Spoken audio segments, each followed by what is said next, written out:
TT Radio, Nett Radio. Your voice, your soundtrack, your station. New Era TT Radio, Nett Radio.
We are all looking for that right about now. More money, plenty money, big money. Any money, as a matter of fact, good for me. Yes, people, that is where we invite you inside. Every cent counts right here on a Monday. You're listening to New Era TT Radio. And of course, this is where we are joined by none other than our financial money man on a Monday, Garth Thomas. Mr. Thomas, a great morning to you. How are you doing? And a great morning to Mr. Charles. Doing very well. Right. Are you hearing me okay? Are you getting like any sort of echo feedback or anything like that? I'm getting an echo. You're getting an echo? I'm not too sure what was it. Hold on a second. Let me see something. No, it's not in your end. It's on my end.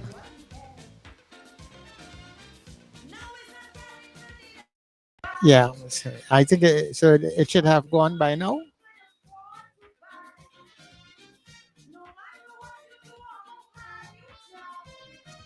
Okay. All right. So are you hearing me now, God? Yeah, I'm hearing you. Okay. So I think it should have cleared up by now, right? All right. Cool. But I'm clear. You're getting me clear. Yeah, I'm getting you clear. So just on your end, I was just double checking some stuff. You know. Right. Cool. Yeah. But I'm hearing clear, loud and clear. Okay. So once I am being heard loud and clear, we're great to go. So I was saying great morning. A great morning to you, my friend. Great morning to you, Sir Charles, and to all our listeners out there. Sir Charles, it struck me that here we are at the end of July. So we are overdue for a mid-year review. So I thought that today would be a good day for us to do that review and to give some context. You know, Sir Charles are big on context, you know, because context is that which provides meaning. And when things are taken out of context, it means that the meaning has been skewed or manipulated to say something that you didn't really plan to say and that you didn't really see. But that is why when things are taken out of context. So sometimes you hear, you know, especially in the political arena, a statement is made in the context of a particular conversation or speech. And that thing is isolated and, you know, and manipulated so that the meaning is totally distorted. This is unfortunate, but it happens all the time. But context, Charles, is critical to understanding, and it is critical to communication. So I like to keep things in context. And you know, my favorite analogy and metaphor when it comes to context is the jigsaw puzzle. You know, because remember, I always say, and I like to repeat these things because sometimes people miss it. and they may forget it and so on. But these crucial foundation elements to communication, such as bear repetition. And repetition, as you know, being in the medium, repetition is how you communicate. If you don't keep saying it over and over and over again, sometimes people feel ad nauseum, but it is a critical element for efficient communication. So my analogy is the jigsaw puzzle. And I always point out that the most important part of a jigsaw puzzle is the picture on the box. Because with the picture, without the picture on the box, such as how are you going to put together this puzzle? And you know, life has millions of pieces. So such as if you do have a picture on the box to give you some guidance as to where each piece is supposed to go in order for you to achieve your end, then you're in trouble. You're in trouble. So I thought that I would today quickly look back at the first 6 months plus of the year. I have been trying, such as my objective, and perhaps that is the place we should start. My objective this year is try and provoke conversation. And I use the word provoke deliberately because it is something that requires not just a passing glance or a casual interface. It is something that needs to stir people to action. So my intention is to provoke conversation. And you see, there comes another critical word such as conversation. Now, conversation is really a give and take. It is really an exchange of energy and information. When somebody dominates a conversation, it is not a true conversation. It is somebody airing their views and apparently are unaware that their view is very limited because they can only see through their two eyes. And there's so many more views, so many more perspectives that are out there, that whilst you have to hold on to your own, you really need to acknowledge and recognize and pay attention to other views, other perspectives, because in doing that, you enrich your perspective and you enrich your understanding of the world as it is, and that enables you to act more intelligently. So you see, Charles, there's a whole mix of things there, all right? But my intention is to provoke a conversation, and that means that people, not just talking to me, but people I want throughout the nation and in our diaspora.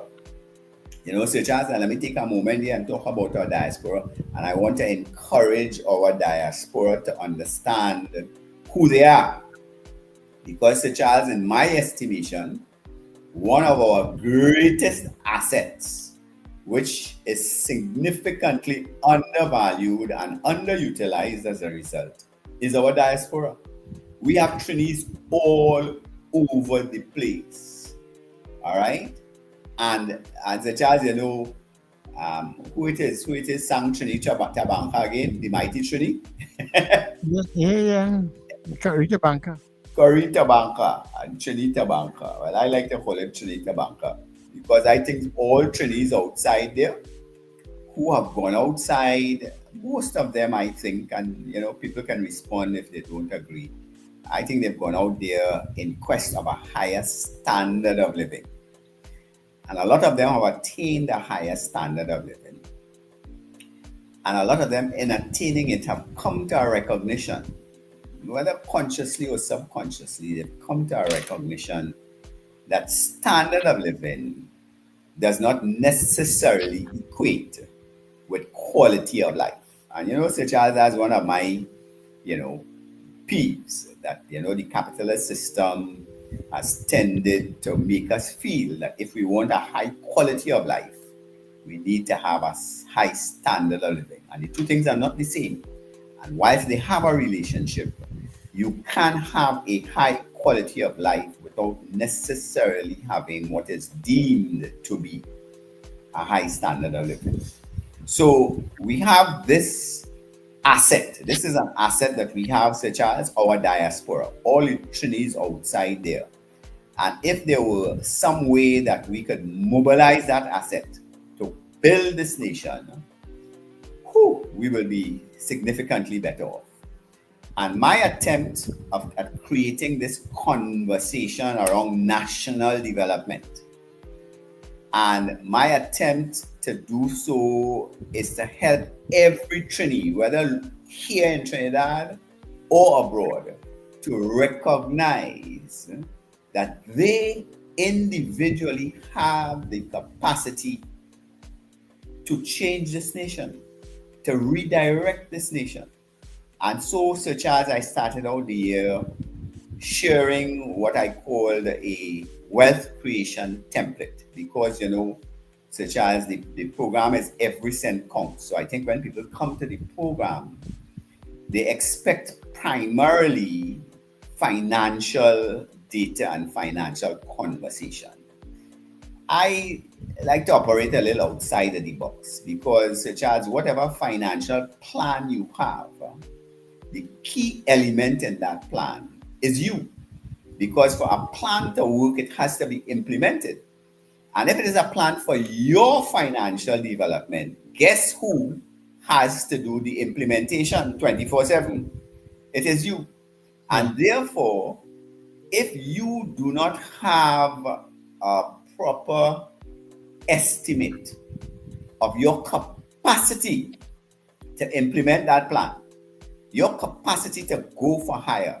Such as, I was listening this morning on a clip I came across. I will send it for you, and any other listeners may want to hear it. It is a clip about the richest men in the Caribbean. And it identifies a number of families who exert significant economic influence, almost unseen, in the Caribbean. And it tells the story of their rise to that position of power and eminence. It's a lot of stuff that people may know already, but I've never encountered it in a one capsule just like that. And it speaks to exactly what I'm talking about, that every person under the sound of my voice this morning, listening to this program, every one of us possesses the capacity to become billionaires, to become huge in the dance. Because, Charles, when you're huge in the dance, you can always tell the DJ what to play. Yes. All right? When you're not huge in the dance, you have to play whatever tune he play. You have to find a way to dance it and enjoy yourself. But why be in a position of subservience when you can be in a position of dominion? And I hope through this program, such as, and through this approach, to do a number of things. One is, as I said, to stimulate conversation about the need for us in Trinidad and Tobago to have a draft of some kind, an agenda of some kind for our national development. Because here we are, heading full pelt to our 63rd anniversary of independence. And such as we've not done badly, we've done relatively well in some areas, less so in other areas. But one thing is sure, that we have not come close to maximizing the resident potential within our people. And such as if the society has to move forward, then every individual has to understand that they need to have a personal commitment to themselves, to their family, to the community, and to the nation as a whole to move us forward. So I started, Sir Charles, with the wealth creation template, which I designed for personal use. But now I'm applying at other levels as well, because the concepts that I have expressed in this wealth creation template are applicable across the board. They're applicable for the individual, for the family, for the community, and for the nation as a whole. As a matter of fact, I will go so far as to say that they are applicable to the whole world. So what is this draft? What is this wealth creation template that I have created? And I want to say here that, it's a template. All it is a template. It needs fleshing out. It is not a plan that you're going to follow to the minutest detail.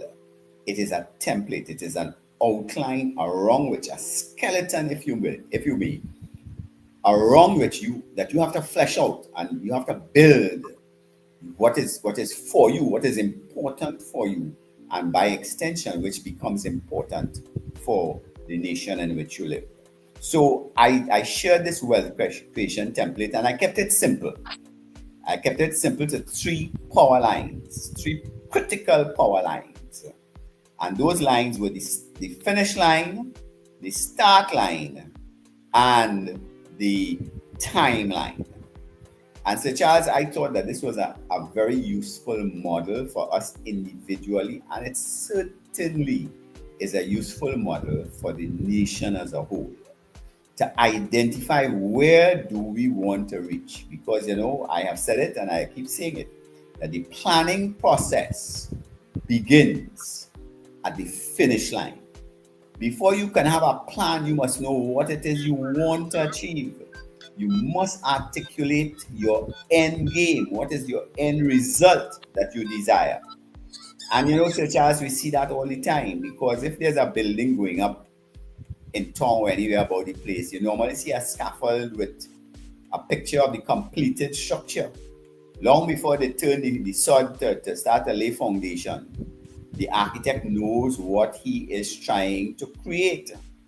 And the same applies to us individually. If we are going to build success, if we are going to maximize our potential as individuals, we must know where we want to reach. We must articulate it. We must articulate it in financial terms, but not just in financial terms. We must articulate it in a complete, holistic view of where do we want to end up. So the end line, the finish line is the first critical power line. And so, Charles, establishing that finish line is not easy work. And I think a lot of people balk at it because they have difficulty in using their imagination to project 10 years down the road, 20 years down the road, as to where they want to be. All right, in terms of quality of life primarily, but also in terms of standard of living, because the two things are not necessarily opposed to each other. It's just that you have to be aware that they are not the same and how one impacts upon the other. So the first line was the finish line. The second line, Sir Charles, was the starting line. And the starting line is about identifying available resources, currently available resources. So Charles, when I started off, I used to say identifying the capital that you have. But capital is such a very restrictive term, because when we think about capital, we think primarily of money. And it's not just about money. Money is obviously a resource, a vital resource, but it is not the only resource, one, and it is not the most important resource. Okay? Because in that start line, I have identified 2 areas that we need to identify resources in. One was the tangible resources, and that is like money, property, investments, and so on. And those are your tangible resources. The intangible resources, Sir Charles, are by far the most important resources. And heading the list, Sir Charles, of intangible resources is your imagination. And anytime I talk about imagination, I like to refer to my good partner, Albert Einstein, who is recognized as one of the most brilliant, if not the most brilliant, human being who has walked the planet. And he said that whilst knowledge is important, imagination is of greater importance. Okay, because he said knowledge is limited to what we now know and understand about the universe and the world in which we live. But imagination embraces the entire universe and everything that is in it. So, are you going to limit yourself to knowledge, or are you going to embrace imagination? And he went on to say that most of his discoveries and his contribution to mankind came out of the use of his imagination. So it's an intangible, such as, and that is why a lot of people don't pay attention to it. But every time I talk about imagination, such as, you know what TV show comes into my mind? You know what I consider to be the greatest TV series ever that speaks to imagination? Yes. Sesame Street. Sesame Street. Sesame Street. So, Charles, Sesame Street captured the imagination of the world. Why? Because its makers used their imagination. And whilst the series was ostensibly created for children, it had a huge adult audience, because all of us, the child in all of us responded to stuff that we didn't have when we were growing up.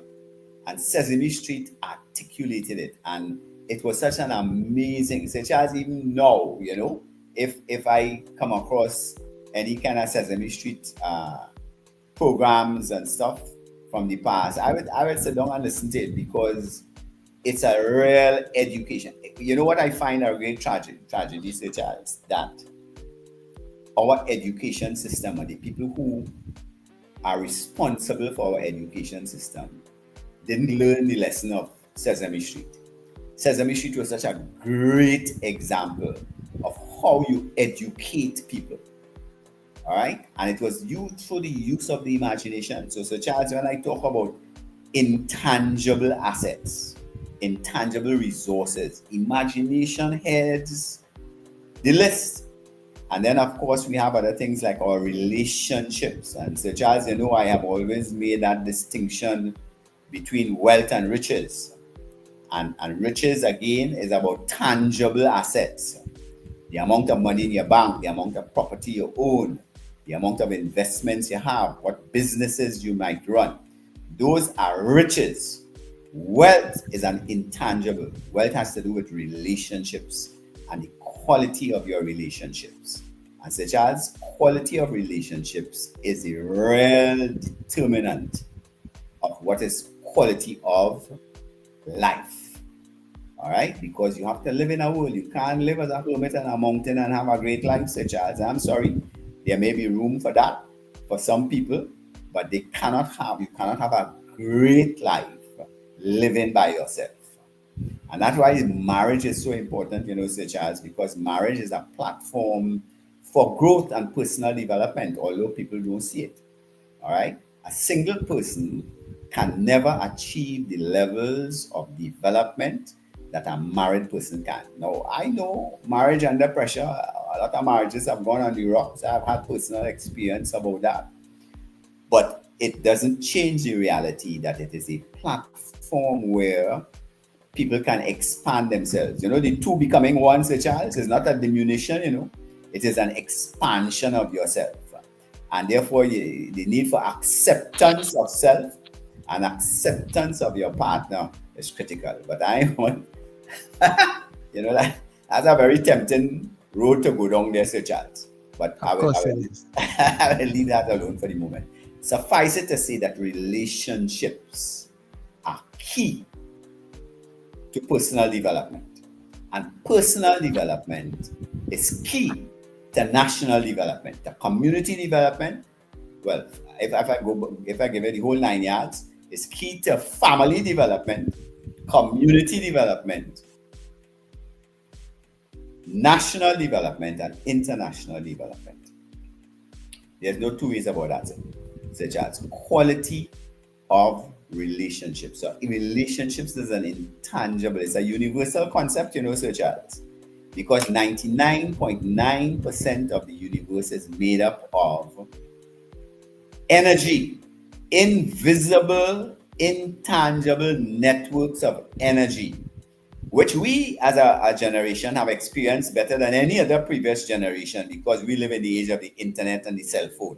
And the cell phone works because of the reality of those unseen, invisible, intangible networks of energy that makes up 99.9% of the universe. So Charles, there's such a tremendous lesson in that reality. It isn't funny. Because most of us spend our lives chasing matter. And you know my position on matter. Matter doesn't really matter. Because the universe is made up of information and energy. All right? So Charles, you know, if you took a flash drive with no information on it and you weighed it and then you input it onto that flash drive, tons of information, you know, your whole, everything on your computer, you store it in that back drive, that flash drive as a backup. So Charles, you know, if you weigh that flash drive again, it weighs the same amount, you know. With all of the information you have put into that flash drive, the weight doesn't change. It does not impact mass in that way. So energy and information, prime constituents of our universe. And yet, so Charles, you know, if energy and information comprises 99.9% of the universe, you know what left behind? 0.1% is matter. And as human beings, the society has us chasing after matter. We spend our whole lives, Sir Charles, running down matter. Why run down matter, which is a product of energy, rather than run down energy so that you can produce whatever matter you want? Sir Charles, it baffles me. But you know, I understand in a measure the reason for it, because our attention. No, Sir Charles, you know, that makes me think immediately of one of my good partners, you know, Deepak Chopra. And you know, Chopra talks about the magic of attention. Because when you focus your attention on something, then your energy flows in that direction. And it is the flow of energy that enables the creation of matter. And I go back to my next partner I talk about already, Albert Einstein, because he says that when it comes to matter, we have all been wrong. Because matter is really energy whose vibration has been so lowered as to be perceived by the senses. All right? So, in essence, what the great scientist Einstein is saying is that energy produces matter. Information and energy produce matter. So what should be my preoccupation, Sir Charles? Matter or information and energy? All right? That's the question that I throw. So coming back to my wealth creation template, I'm saying that in the starting line is where you identify the resources that are currently available to you. Wow. Because you can only work, Sir Charles, with what you have. You can't work with what you don't have. You can't work with what you wish you had. You can't work with what you hope somebody going to give you sometime in the future. You can't work with that. You can only work with what you have. So you need to become sensitive and aware of, not just knowing about, but developing a consciousness of the resources that you have, especially those intangible resources. Your mind, your imagination, ideas, your relationships. All right, so Charles, key elements of the intangibles that are available to you.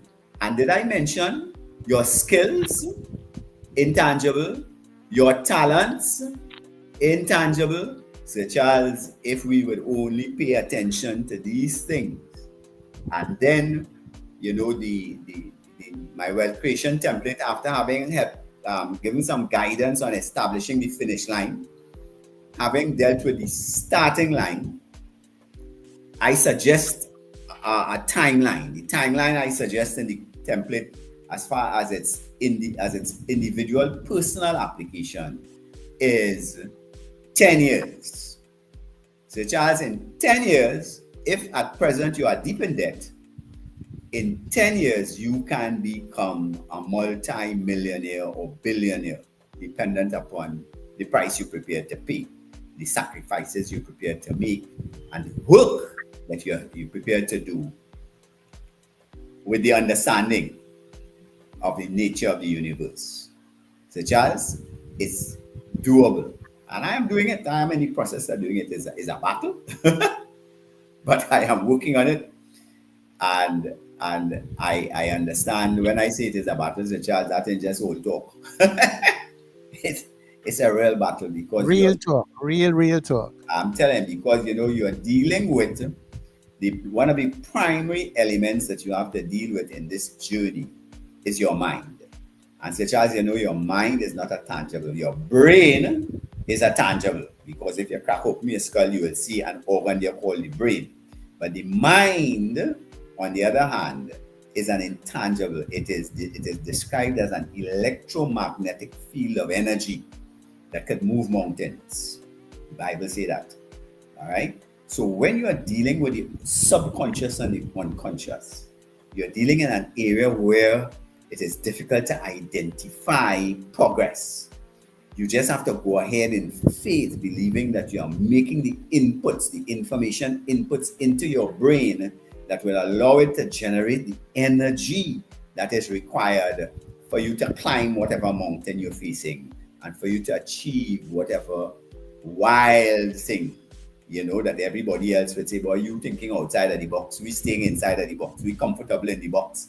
It may not be ideal, but we're here and we're going to deal with it. We're going to complain our lives away, but we're stepping outside of the box. And so Charles, the Wealth Creation Template is encouraging individuals to step outside of the box, to recognize their value as human beings, to recognize that they are 110% priceless, and to act on the basis of that, to eliminate this self-contempt that imprisons us, to eliminate this low sense of self-worth that is a pandemic in the place. All right? And to build, not overnight, because it's not an overnight success, there's no silver bullet, Sir Charles, but to build overnight a new mindset, a mindset that is a healing mindset, that is a harmony mindset, that is a wealth creation mindset. So Charles, once you build the mindset, then even when you are sleeping, so Charles, the mind is working in creating the universe that you desire. That is how it works. And there's scientific evidence that backs up that suggestion, this template that I have designed. So you have the finish line where the planning process begins.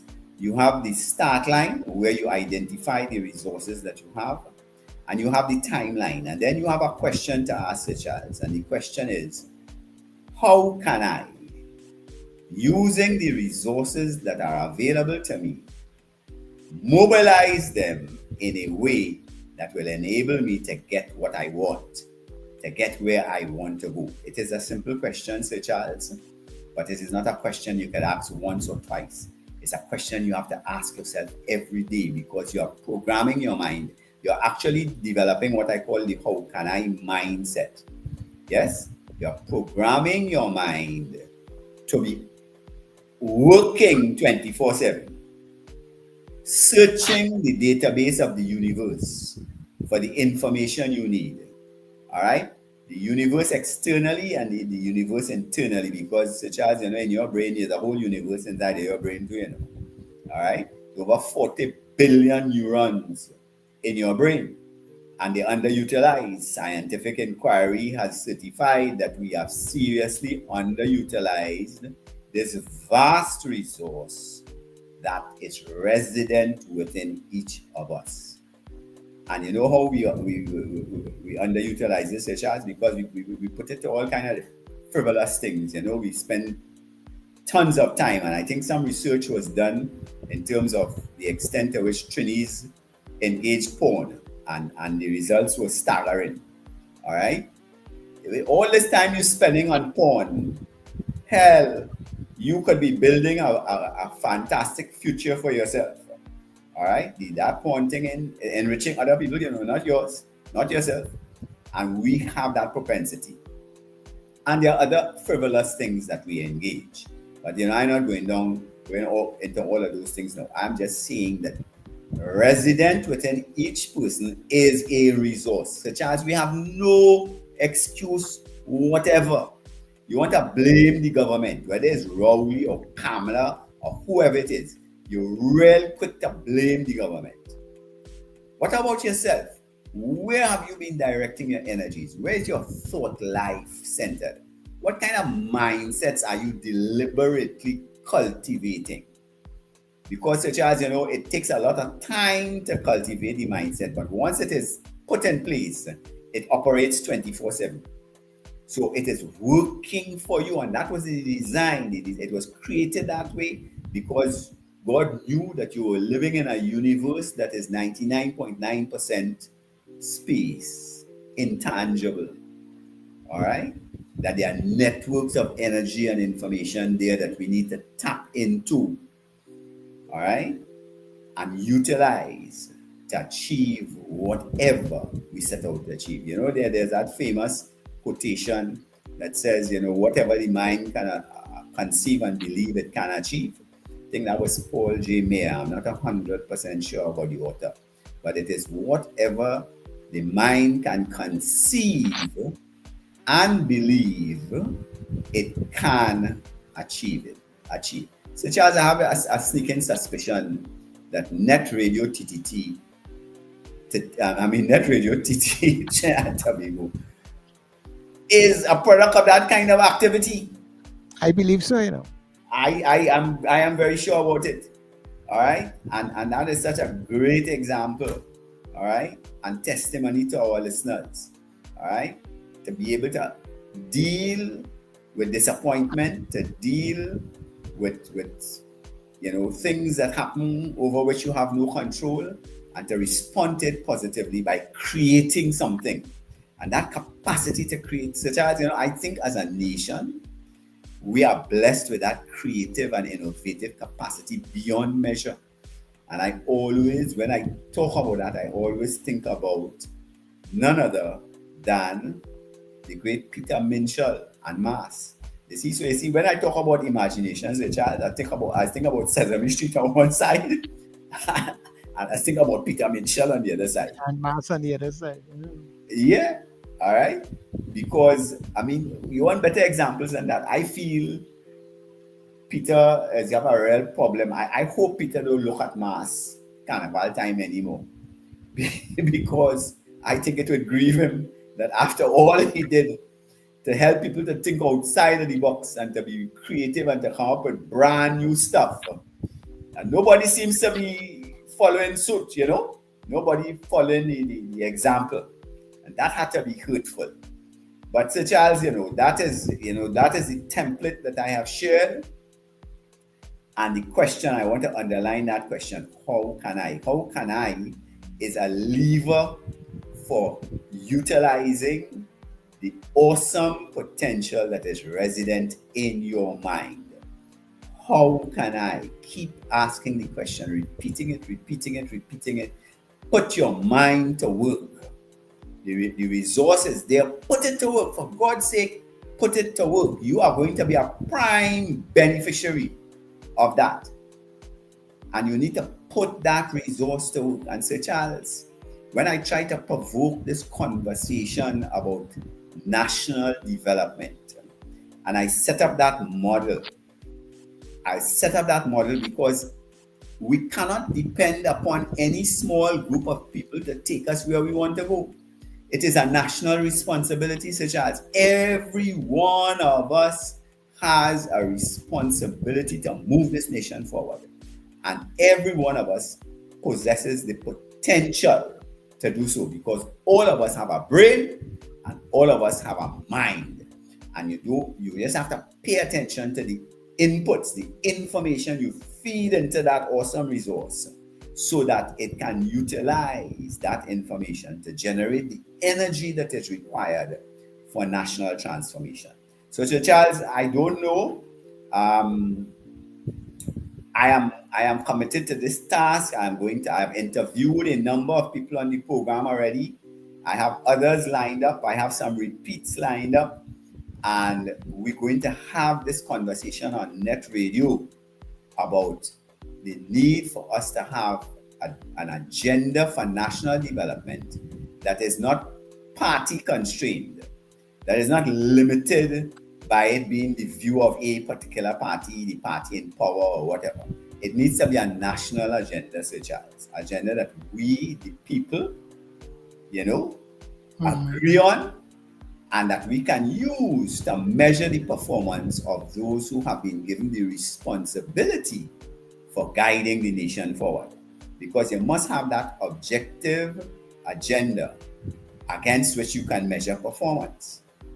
And such as a feature of our national budget, every time it is put out to the public, should be, these are the things that we plan to do to move us one step forward, 2 steps forward, 3 steps forward in terms of our national agenda for development. And when you present your second budget speech, you should say, this is the progress we have made. We have moved 1 inch closer. All right? But there must be objective measurement. So, Sir Charles, I want to really throw it out there to our locals here in Trinidad and Tobago, to the Trinis abroad, who have access to resources which perhaps we don't have access to here in Trinidad, and to tell them, hey, you're living abroad, but it's a Trini. I don't know whether you eat cascadoo or you eat cascadoo, but you are a Trini, and this is your homeland. So when you want to talk about homeland security, the US big on homeland security. Well, you should be big on homeland security, the security of Trinidad and Tobago, and you have a part to play. So, Sir Charles, we have 15 minutes more, and I had really planned to throw the floor open earlier in the game to ask people to feedback on Nett Radio, to give some idea of where they think we as a nation should be going. But more importantly, to express their thoughts on whether or not they think we need to have an objective, carefully documented agenda for national development that is not laden with a set of statistics to baffle people, but that is clear-cut and that everybody can wrap their minds around and make a contribution.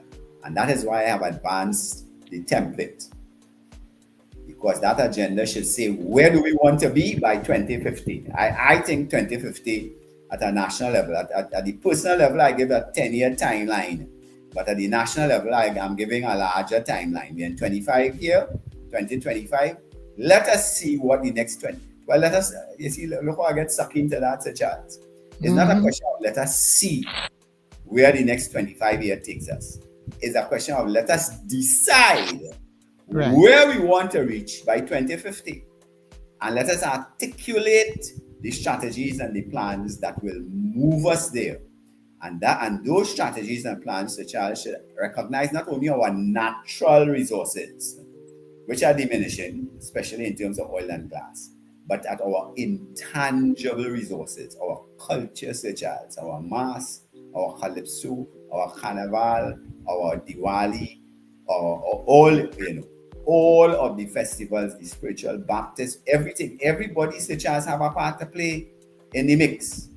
And I would really like, I don't know if we can get a couple of our listeners, Mr. Hotep and some of the others, Junior and some of the others. I really love to hear from somebody outside there in New York or somewhere in the diaspora to see what they think about the need as we move toward our 63rd anniversary of independence, what they think about the need for an agenda, an objective agenda for national development that is not constrained by party politics, but that every human, every Trinbagonian can be a part of, can express their ideas on, and that will move us forward in a way that we have not so far.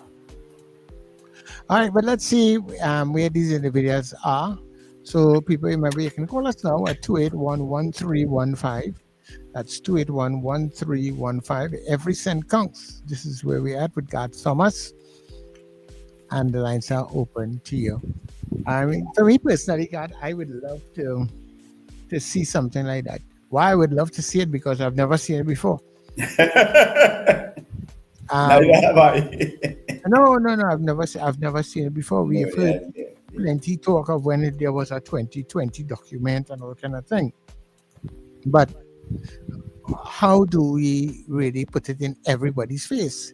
Yeah. And when I go back to what I've read, especially like in the situation with Qatar, and to see not Qatar, Dubai, to see how they have been able to make their agenda a national agenda. Even though it was driven by a particular family line, but at least the other persons who were living there could have seen it. Yeah. It was in their faces, it was in their homes, it was when they move around on the billboards. So if they go by the airport, they go in the city. Yes, that is what is needed. Show them what the development would have been like. So while it was desert, and at least they would see where we are going, and like in some cases you do see certain things. Okay, so like somebody might be building a building in Port of Spain, for example, and they would, while they have the whole place galvanized, block wrong, you would see a building, a picture of what is going to be coming there. Yes. So that gives you an idea. Hey, okay, well, when I pass back here, in however long, I expect to see that.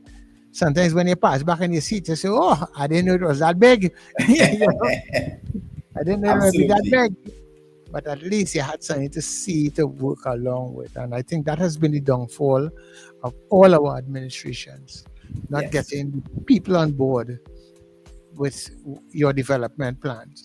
Yeah, and having the visuals, those visuals are so important, Sir Charles, because we are human beings. We respond to what we see.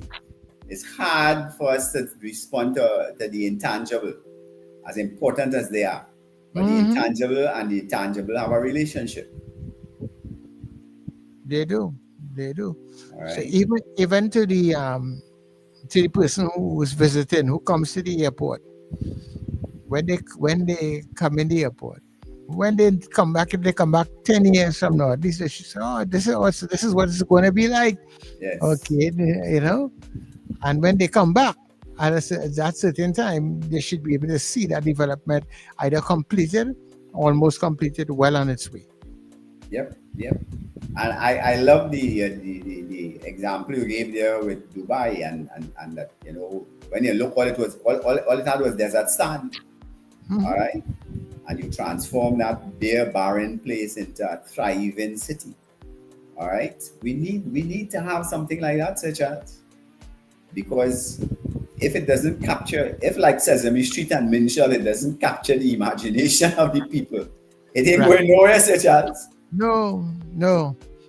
It ain't going anywhere at all. And what that does too, you find like if you are working towards something, and you keep the population abreast of it. So even if there is areas where you have a snag and they don't see anything happening, at least they can understand why. But they know as soon as if, let's say, for instance, the money stop, as soon as the money gets going again, we go in full speed ahead. Right. Articulate your intent visually. That I think is the critical input here. For the intent for development to be visualized, to be put into a format where people can see and respond and be motivated by. Really, really critical. All right. But Sir Charles, I don't know where the diaspora is. I hear nobody from the diaspora. I hear nobody from local. Whilst they're thinking about it, Sir Charles, I want to refer to one of my foundation books, in The Greatest Miracle in the World by Ogmandino. And, chapter 9 of that book is entitled The God Memorandum.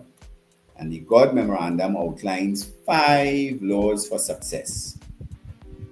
And the first law ties into my start line, which is identify your current resources.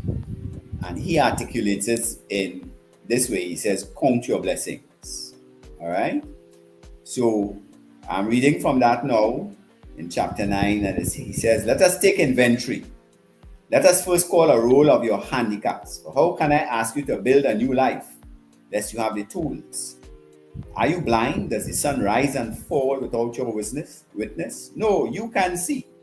And the 100 million receptors I have placed in your eyes enable you to enjoy the magic of a leaf, a snowflake, a pond, an eagle, a child, a cloud, a star, a rose, a rainbow, and the look of love. Count one blessing. Are you deaf? Can a baby laugh or cry without your attention? No, you can hear. And the 24,000 fibers I have built in each of your ears vibrate to the wind in the trees, the tides on the rocks, the majesty of an opera, a robin's plea, children at play, and the words, I love you. Count another blessing. Are you mute? Do your lips move and bring forth only spittle? No, you can speak, as can no other of my creatures. And your words can calm the angry, uplift the despondent, goad the quitter, cheer the unhappy, warm the lonely, praise the worthy, encourage the defeated, teach the ignorant, and say, I love you. Count another blessing. We have 5 minutes again, Sir Charles. Are you paralyzed? Does your helpless form despoil the land? No, you can move. You are not a tree condemned to a small plot while the wind and the world abuses you. You can stretch and run and dance and work. For within you I have designed 500 muscles, 200 bones, and 7 miles of nerve fiber, all synchronized by me to do your bidding. Count another blessing. Are you unloved and unloving? Does loneliness engulf you night and day? No, no more. For now you know love's secret, that to receive love it must be given with no thought of its return. To love for fulfillment, satisfaction, or pride is no love. Love is a gift on which no return is demanded. Now you know that to love unselfishly is its own reward. And even should love not be returned, it is not lost. For love not reciprocated will flow back to you and soften and purify your heart. Count another blessing. Count twice. Is your heart stricken? Does it leak and strain to maintain your life? No. Your heart is strong. Touch your chest and feel the rhythm, pulsating hour after hour, day and night. 36 million beats each year after year, asleep or awake, pumping your blood through more than 60,000 miles of veins, arteries, and tubings, pumping more than 600,000 gallons each year. Man has never created such a machine. Count another blessing. Are you diseased of skin? Do people turn in horror when you approach? No, your skin is clear and a marvel of creation, needing only that you tend it with soap and oil and brush and care. In time, all steels will tarnish and rust, but not your skin. Eventually, the strongest of metals will wear with use, but not that layer that I have constructed around you. Constantly, it renews itself. Old cells replaced by new, just as the old you is now being replaced by the new. Count another Count your blessings. Count your blessings. Count your blessings. So Charles, and I really want to encourage the population, if they have never read this book, The Greatest Miracle in the World. If you suffer from low self-esteem, which you probably do, read this God Memorandum. Read the whole book and understand the magnificence of who you are And once you internalize that and you live in a consciousness of your magnificence, then you will be able to put your shoulder to the wheel. Lift yourself, lift your family, lift your community, and lift this nation of ours, Trinbago, the best place to live in the world. That's a good way for us to leave it this morning, Garth. Tell people to get in contact with you quickly as we go up to 12. Yes, you can contact me via WhatsApp at 680. That's 680 3185.